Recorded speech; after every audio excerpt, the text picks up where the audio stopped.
नमस्कार सभी को। हमने जो पिछले वीडियो में अध्ययन किया था वो था चंद्रगुप्त मौर्य का शासन प्रबंध, जिसमें केंद्रीय प्रशासन और प्रांतीय प्रशासन के बारे में अध्ययन किया था। इस वीडियो में हम जो अध्ययन करेंगे वो है नगरों का प्रबंध। कौटिल्य के अर्थशास्त्र के अनुसार बड़े बड़े नगरों के प्रबंध के लिए नगर अध्यक्ष अथवा नागरिक अधिकारी नियुक्त किए जाते थे, परंतु मेगास्थनीज ने पाटलिपुत्र नगर की व्यवस्था का उल्लेख करते हुए लिखा है कि नगर का शासन 30 सदस्यों के नगर मंडल या म्युनिसिपल बोर्ड द्वारा होता था। ये सदस्य भी पृथक पृथक कार्यों के लिए 6 समितियों में विभाजित थे। ऐसा अनुमान किया जाता है कि नागरिक नामक अधिकारी की देखरेख में ये नगर मंडल अपने समूचे कार्य करता रहा होगा। मैग्स्थनीज ने पाटलिपुत्र नगर की 6 समितियों का विवरण दिया है। उसके अनुसार समिति में 5-5 सदस्य होते थे। प्रत्येक समिति निम्न कार्य करती थी। पहला कार्य था समिति उद्योग धंधों और नागरिक के तत्संबंधी कार्यों की देखभाल करती थी। सामान की शुद्धता, कारीगरों के पारिश्रमिक का निर्णय तथा श्रमिक एवं शिल्पकारों की रक्षा करना इस समिति का मुख्य काम था। दूसरा, समिति विदेशियों की देखभाल करती थी। इस युग में भी व्यापार, वाणिज्य, शिक्षा, भ्रमण आदि के संबंध में अनेक विदेशी यात्री भारत में आते रहते थे।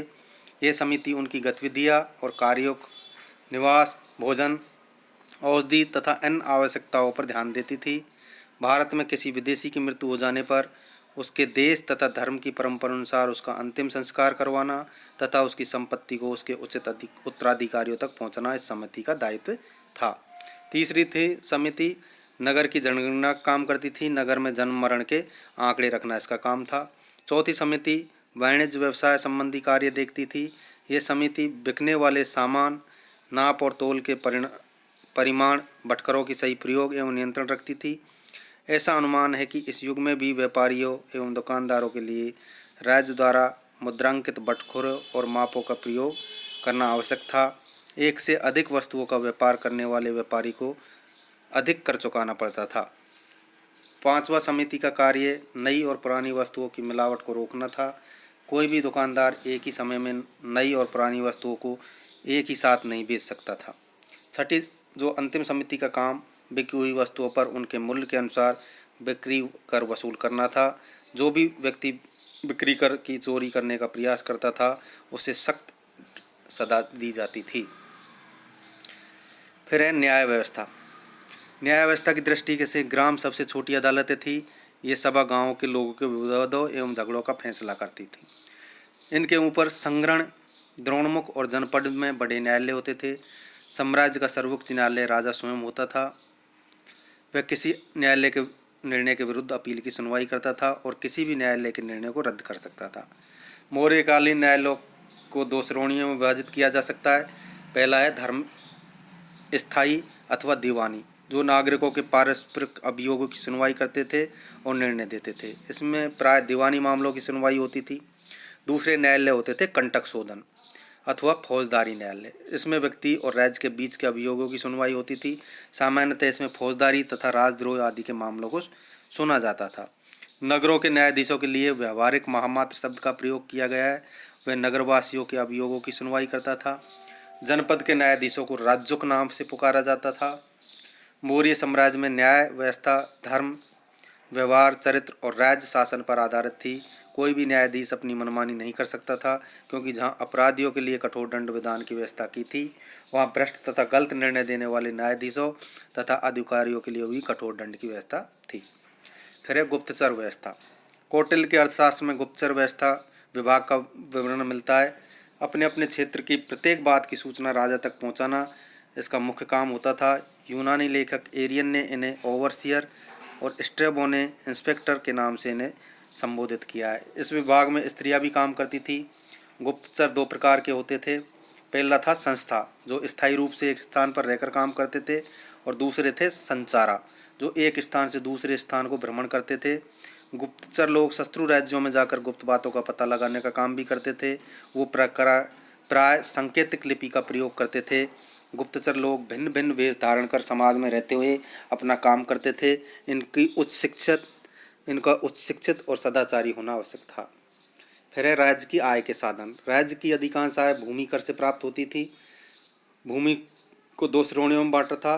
पहली वो भूमि जो सीधे राज्य के अधिकार में थी, इससे राज्य को जो आय होती थी उसे सीता कहते थे।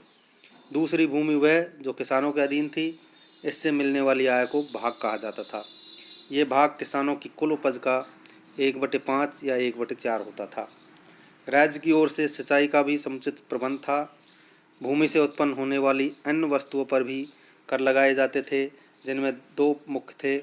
एक था सेतु, जो फल फूल मूल और तरकारियों पर लिया जाने वाला कर था।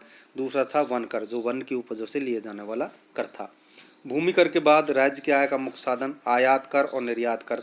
देश में आयात की जाने वाली तथा निर्यात की जाने वाली दोनों वस्तुओं पर राज्य कर वसूलता था। आयात कर को प्रवेश और निर्यात कर को निष्क्राम्य कहा जाता था। आयात कर की दर सामान्यतः 20% थी, परंतु निर्यात कर की दर के बारे में जानकारी उपलब्ध नहीं है।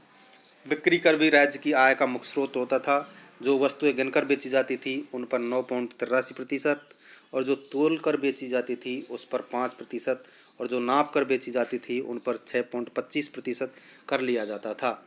नगर से होने वाली आय को दुर्ग कहते थे।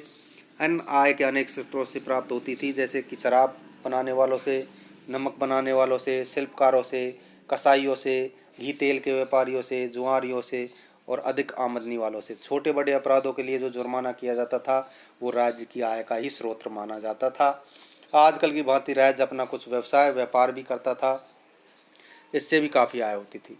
फिर है चंद्रगुप्त मौर्य का सैनिक शासन प्रबंध। चंद्रगुप्त मौर्य ने अपने साम्राज्य का निर्माण सैनिक शक्ति के बल पर किया, अतः साम्राज्य के प्रसार एवं सुरक्षा की दृष्टि से उसके लिए सुसंगठित सेना रखना आवश्यक था। इसी दृष्टि से उसने एक विशाल स्थायी सेना का संगठन किया। उसके सैन्य संगठन के 3 अंग थे। पहला था दुर्ग, दूसरा था शस्त्रागार और तीसरा था सेना। साम्राज्य की सुरक्षा की दृष्टि से दुर्ग अत्यंत महत्वपूर्ण थे। उसके साम्राज्य में कई प्रकार के दुर्ग थे, जैसे कि जल दुर्ग, गिरि दुर्ग, मरु दुर्ग, वन दुर्ग, स्थल दुर्ग। दुर्गों की रक्षा के लिए पर्याप्त सैनिक रखे जाते थे और सैनिक दीर्घ काल तक शत्रु से लोहा ले सके, इस दृष्टि से दुर्गों का पर्याप्त मात्रा में खाद्य पदार्थ रखे जाते थे।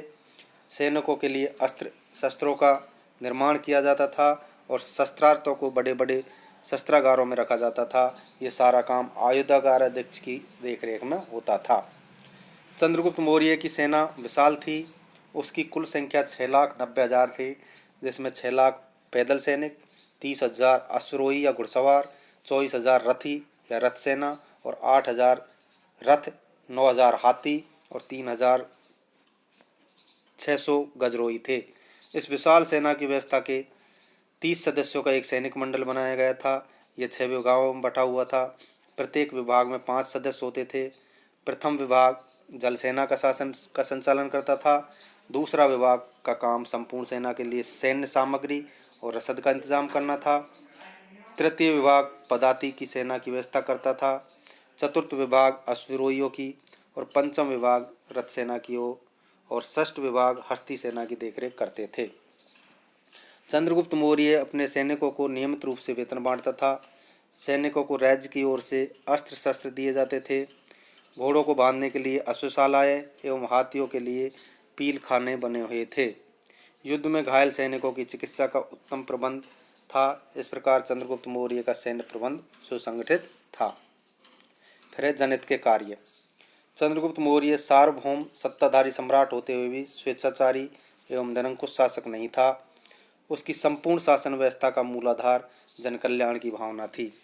इसलिए उसने अपने साम्राज्य में लोक कल्याण संबंधी कार्य का पृथक विभाग कायम कर रखा था। इस विभाग के माध्यम से उसने अपने साम्राज्य में यात्रियों की सुविधा के लिए सड़कों तथा सरायों का निर्माण करवाया। कुएं, तालाब, झीलें, नहर आदि बनवाकर किसानों को सिंचाई की सुविधाएं उपलब्ध करवाई। मुफ्त औषधियों का वितरण करने वाले और औषधालय खुलवाए। शिक्षा की उन्नति के लिए शिक्षण संस्थाओं को पर्याप्त अनुदान की व्यवस्था की। चंद्रगुप्त मौर्य ने साम्राज्य के भिन्न भिन्न क्षेत्रों में विशाल अन्न गोदामों कायम किए, जहां से अकाल के दिनों में लोगों को अन्न वितरित किया जाता था। लोक कल्याण विभाग वृद्धों, अनाथों, अपाहिजों और बालकों की देखभाल करता था। इस प्रकार सम्राट चंद्रगुप्त मौर्य ने एक स्थायी और विशाल प्रशासन की नींव उस समय रखी, जिससे जनता को किसी प्रकार की समस्या का सामना नहीं करना पड़े।